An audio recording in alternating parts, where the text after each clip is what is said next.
Welcome to The Explainer. Today, we're serving up something pretty amazing. We're going to take a look at how South Korea completely transformed the humble school meal into a really powerful educational tool. Yeah, we're going to break down how a simple lunch tray literally became a classroom. All right, so let's just jump right in. To really get your head around their whole system, you've got to start with this one simple, kind of mind-blowing fact. In South Korea, lunch isn't just a break. It's actually a required subject.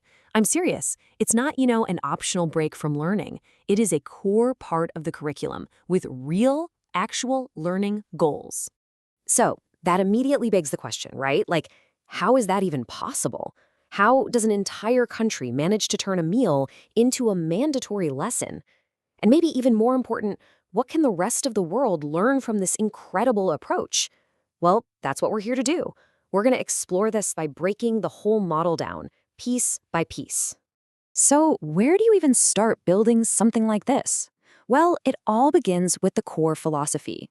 See, before they could even think about changing the food on the tray, they had to change the entire mindset around the tray. For them, food isn't just fuel. Food is education. I mean, just look at the official goal from the Ministry of Education. This has nothing to do with just, stopping kids from being hungry. The language they use is so specific, so deliberate. Foster a healthy body and mind, teach students to appreciate food, develop sound dietary habits. It's huge. This is all about shaping a kid's entire relationship with food for their whole life. And that philosophy, it isn't just some nice idea on a piece of paper. It gets put into practice every single day through this really carefully designed ritual.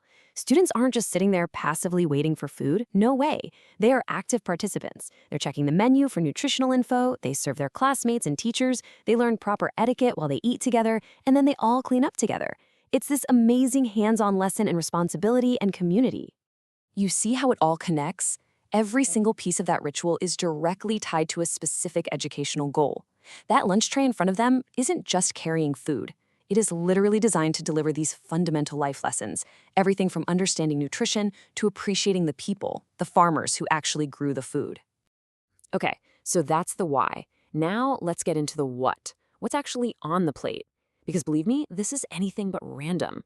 The entire program is built on this really strict scientific backbone, a whole set of nutritional standards and safety rules that are enforced across the entire country. The foundation for all of this is something called the Balanced Meal Standard. And it's exactly what it sounds like. It's a clear, non-negotiable definition mandated by the government of what a healthy meal for a growing kid has to have. This whole framework, it just removes all the guesswork. It guarantees that every single student gets a consistent, high-quality nutritional base every day. And here, this is what it actually looks like. This is how that standard translates to the lunch tray. And it's beautiful, right? It's a classic traditional Korean meal. You've got your pop or rice for carbs and energy. You've got a soup or guk, a main dish for protein. Then you have a few different side dishes, banchan, which are mostly vegetables packed with vitamins. And of course, you have kimchi. It's not just nutritionally perfect, it's also deeply cultural. And get this, there are golden rules that every single school has to follow, no exceptions. Check out the emphasis here. They prioritize local and seasonal ingredients, they've completely banned fried foods and processed stuff, and every meal has to be cooked right there on site by certified nutritionists and chefs. We are not talking about reheating frozen chicken nuggets here. This is about real wholesome food made by professionals. Okay, so now we've seen how the system works from the inside out. Let's kind of zoom out for a second. Why does this model matter so much? Why is it getting so much attention all over the world? To really get that, we need to put it into a global perspective. That's where you see what makes it so radically different. So the first thing you have to understand is just the massive scale we're talking about. According to UNESCO, school meal programs are the single most extensive social safety net in the entire world. This isn't some small niche topic. It's huge. But, and this is a big but, not all of these programs are created equal. Not even close. The goals, the funding, the quality, it can be wildly different from one country to the next. And this right here is the absolute heart of the difference. A lot of programs around the world are focused on just alleviating hunger. Their primary goal is to provide basic calories, and they're often treated like a separate welfare program. But South Korea, they frame the entire thing as education. It's completely integrated into the curriculum, it's standardized nationwide, and it's fully funded by the state. It is not some optional add-on. It is a core part of their national strategy for raising the next generation. All right, so we've looked at the philosophy, we've looked at the science behind the food, and we've put it all in a global context. So what's the big takeaway here? What's the final food for thought, so to speak?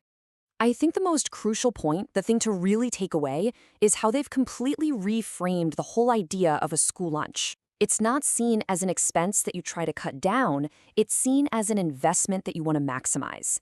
It's a long-term investment in the nation's future health, its culture, and its communities. And that really just leaves us with one final, kind of provocative question to chew on. This entire incredible system was built because someone looked at a simple lunch tray and saw a classroom. It really makes you wonder, doesn't it? What other ordinary, everyday tools are we completely overlooking in education? What other hidden classrooms are just sitting there, waiting to be discovered, right in front of our eyes?